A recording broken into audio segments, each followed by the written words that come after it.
قل إن صلاتي ونسكي ومحياي ومماتي لله رب العالمين আল্লাহ রাব্বুল আলামিন রাসূলুল্লাহ সাল্লাল্লাহু আলাইহি ওয়াসাল্লাম কে বলেন, হে রাসূল, আপনি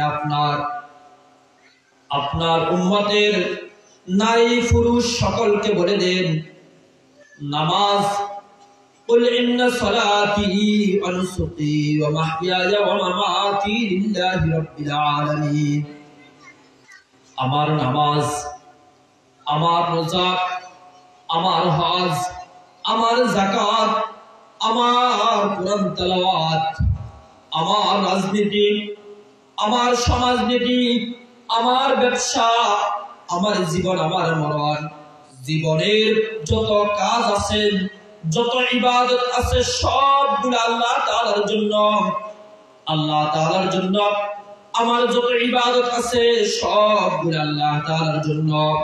আমার সিজদা আল্লাহ তাআলার জন্য, আমার রোজা আল্লাহ তাআলার জন্য, আমার ইবাদত আল্লাহ তাআলার জন্য, আমার কুরবানি আল্লাহ তাআলার জন্য, আমার জীবিত থাকা আল্লাহ তাআলার জন্য, আমার আল্লাহর রাস্তায় মরে যাওয়া এটাও আল্লাহ তাআলার জন্য। বেঁচে থাকবো তো আল্লাহর জন্য বেঁচে থাকবো, মরে যাব তো আল্লাহর দ্বীন প্রতিষ্ঠা করার জন্য গিয়ে মরে যাব। আমার বেঁচে থাকা এবং মরে যাওয়া, আমার সিজদা, আমার তেলাওয়াত, আমার কুরবানি, যত কিছু আছে সবগুলো হলো একমাত্র আল্লাহ তাআলার জন্য।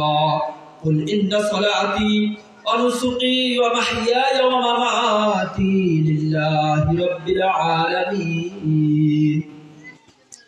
এজন্য কবরে সিজদা করা যাবে না।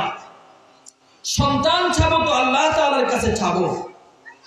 সন্তানের জন্য মাজারে গিয়ে, গজারে গিয়ে সন্তান চাওয়া, এটা আল্লাহর সাথে শিরক।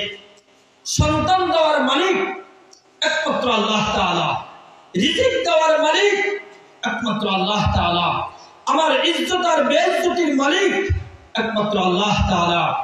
এজন্য কবরে সিজদা করা, মাজারে সিজদা করা, গজারে সিজদা করা, কারো কাছে রিজিক চাওয়া, কারো কাছে সন্তান চাওয়া, এটা আল্লাহর সাথে শিরক।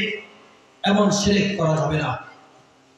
আজকে তো রাস্তার মোড়ে মোড়ে অমুকের মাজার, তমুকের মাজার, লোকটা কবে মারা গেছে সেটাও খবর নাই।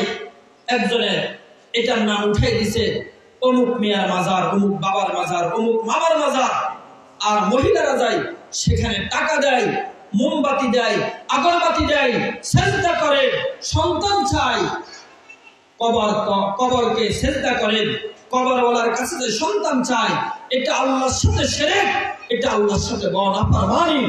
আল্লাহ রাব্বুল আলামিন বলেন, ইন্নাল্লাহা লা ইয়াগফিরু আন ইউশরাকা বিহি ওয়া ইয়াগফিরু মা দুনা যালিকা লিমান ইয়াশা।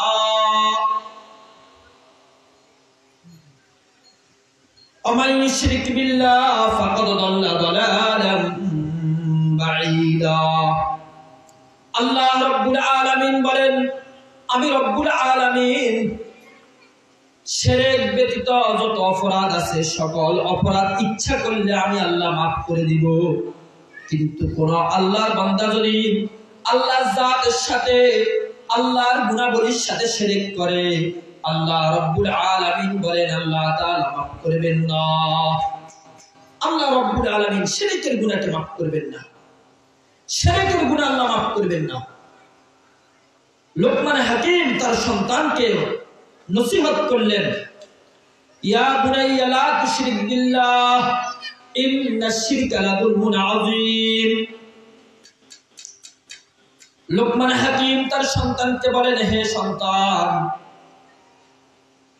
লা তুশরিক বিল্লাহ, আল্লাহর সাথে শিরক করো না, ইন্নাশ শিরকা লাযুলমুন আযীম, নিশ্চয় শিরক এটা মহা অপরাধ, নিশ্চয় শিরক এটা অযোগ্য, ক্ষমা অযোগ্য অপরাধ, এটা করার কোনো সুযোগ নেই।